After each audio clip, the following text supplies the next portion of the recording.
여러분 안녕하세요. 행정의 달인 박교수 TV의 박재현입니다. 교수님, 오늘 어떤 내용 소개해 주실 건가요? 오늘은 그 공장 설립 등록에 대해서 소개를 하도록 하겠습니다. 공장 설립 등록은 어떤 경우에 하게 되는 건가요? 공장 설립 등록은 일반적으로 최초로 공장을 이렇게 신규로 설립하는 경우에 해야 되는데 그걸 하지 않고 공장을 운영하는 경우가 있어요. 그래서 물론 이제 공장 설립 등록을 하지 않고 공장을 운영할 수도 있습니다. 그런데 그렇게 미등록 상태로 하게 되면 기업 인증을 통해서 정책 자금을 지원하거나 또는 수출 지원이라든지 또는 직생이라고 그러죠. 직접 생산하기 이런 걸 못 받게 되죠. 그러니까 만약에 그 업체가 기업 인증을 통해서 정책 자금을 지원을 받는다든지 또는 수출을 하고 싶다든지 또는 직접 생산 확인을 받고 싶다고 한다면 그런 건 당연히 공장 설립 등록을 해야 됩니다. 만약에 이제 새롭게 건물을 지어서 하는 경우가 있다 한다면 그건 이제 신규 설립 등록이고 기존에 공장이 있었는데 미등록인 경우를 등록하는 이런 경우는 기존 공장의 등록으로 구분해서 진행을 할 수가 있겠습니다.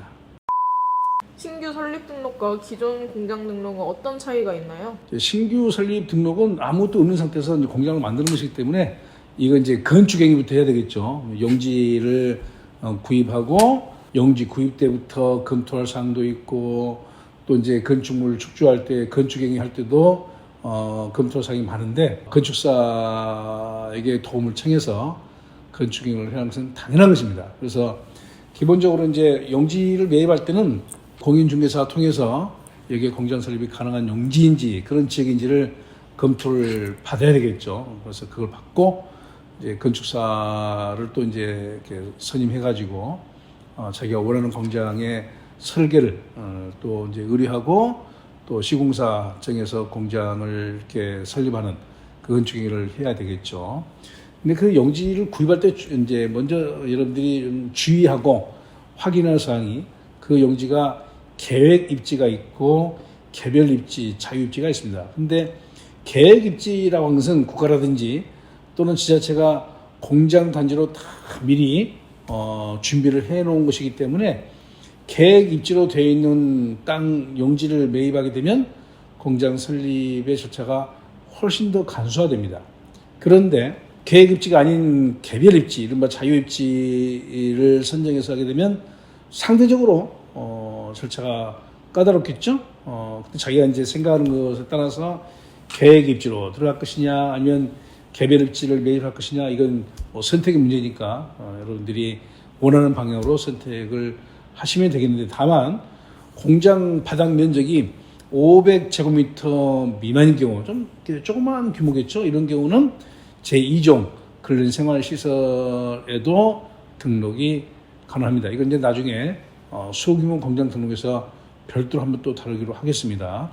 일단 이건 이제 나눠서 이제 계획 입지인 경우하고 개별 입지인 경우의 장단점을 한번 살펴보면 계획 입지인 경우는 기반 시설이 다 이미 확충되어 있습니다. 뭐 전선도 깔려 있고 또 하수구 이런 것도 다 되어 있기 때문에 개별적으로 공사를 할 부분이 그만큼 이제 줄어들겠죠. 훨씬 더 간단하지 않겠습니까? 그리고 이미 이제 국가나 지자체가 계획 입지로 만들어놨기 때문에 공장 설립의 인가 허가를 받기가 훨씬 유리하겠죠. 또 이 계획 입지에 공장 설립하게 되면 여러 가지 세금 혜택이 또 있습니다. 이것도 이제 금액이 상당한 정도 금액이 됩니다. 그래서 세금 혜택은 여러 가지 항목이 있기 때문에 여기서 이제 말씀을 안 드리고요. 일단 세금 혜택도 있다는 것까지만 아시면 되겠고, 다만 이 계획 입지로 공장을 설립해서 등록을 하려고 한다면 입주 업종이 자유롭지 않습니다. 국가나 지자체가 어떤 이 계획 입지를 정할 때는 여기는 어떤 업종을 입주하겠다라고 정해놓기 때문에 그 입주 업종을 선택하는데 제한이 있습니다. 그러니까 내가 하려고 하는 공장의 업종이 거기에 해당이 된다고 한다면 그쪽으로 가는 게 낫지만 아니면 그쪽으로 가봐야 이렇게 불가능하겠죠. 그리고 또 사람이 처음에는 이제 조금 하다가 또 하다 보면 또 욕심이 생겨가지고 또 이제 공장이 좀 잘 돼가지고 공장을 확장하려고 할 때 이게 쉽지 않습니다. 또 공장을 운영하다가 또 사정이 좋지 않아가지고 또 다른 사유로 그걸 다른 그 사람에게 이제 매각을 하려고 하는 처분할 때 이게 또 어려움이 있습니다. 그러니까 모든 게 다 장점만 있고 단점은 없는 게 있겠습니까? 장점 있으면 단점 있는 것이지. 그래서 이런 장단점을 잘 비교하시고 여러분들 선택을 해야 되겠죠.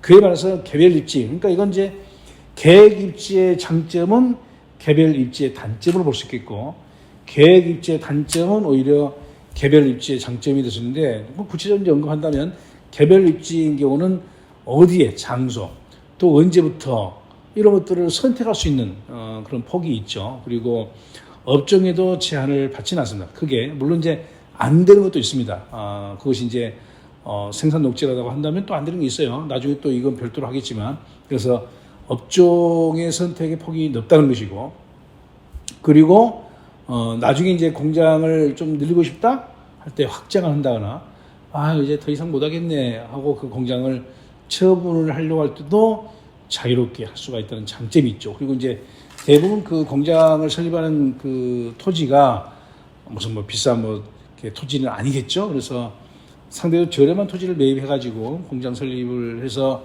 이제 공장 용지로 변경하게 되면 집가가, 땅값이 올라가죠. 그러니까 자기 자본금이 훨씬 더 늘어나는, 그러니까 집가 상승의 효과도 얻을 수가 있겠습니다. 그에 반해서 단점으로 한다면 계획 입지에 비해서는 자기가 건설할 절차가 좀 복잡해요. 그래서 공장 건축 면적이 500제곱미터 이상인 경우에는 공장 설립의 인가 허가 절차를 거쳐야 되는데 그게 좀 까다롭습니다. 그래서 일반인들이 하는 것이 좀 버거워서 의뢰를 하는 경우들이 꽤 많죠.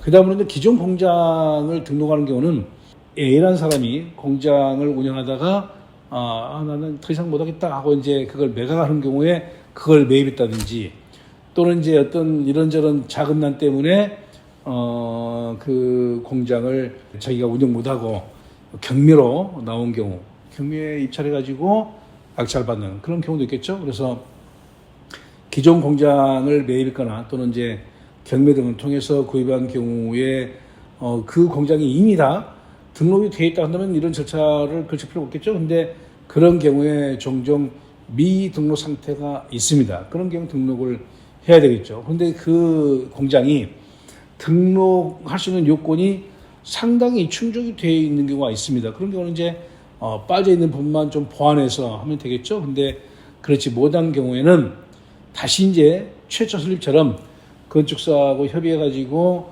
일부 구조물을 철거한다거나 또는 평면도를 작성하는 이런 경우가 필요한 경우도 있고요. 또 이제 그 업종에 따라서 거기에 이제 그 소음이 발생한다거나 또는 오폐수가 배출된다거나 또는 분진, 먼지가 발생하는 이런 경우는 또 환경 적성성 평가도 받아야 하기 때문에 환경 관련 업체의 검토서 작성도 의뢰를 해야 됩니다. 그런 것들이 시간이 뭐 한 2주에서 3주 정도 소요되기 때문에 그런 절차를 거칠 때는 그런 시간적인 그 기간도 염두도 주고 진행해야 되고요. 또 이제 건축물 대장을 보게 되면 공장이 놓여 있는 토지가 지목이 공장이 아니고 뭐 대지라든지 또는 뭐 이렇게 전이라든지 이런 경우가 있습니다. 그런 경우는 그걸 바꿔서 해야 되겠죠. 그래서 공장 용지로 지목 변경을 해야 되는데 이 공장 용지로 지목 변경은 먼저 지목을 변경하고 공장 등록을 할 수도 있지만 공장 등록을 한 다음에 지목 변경도 가능합니다. 그래서 우리 사무실 같은 경우는 이 두 가지 동시에 진행합니다. 그래서 공장 등록을 하면서 지목 변경을 동시에 진행하게 되면 순차적으로 이게 진행이 되죠. 그래서 공장 등록증이 나오게 되면 그걸 바로 이제 제출하게 되면 지목 변경은 뭐 며칠 사이에 끝나게 됩니다.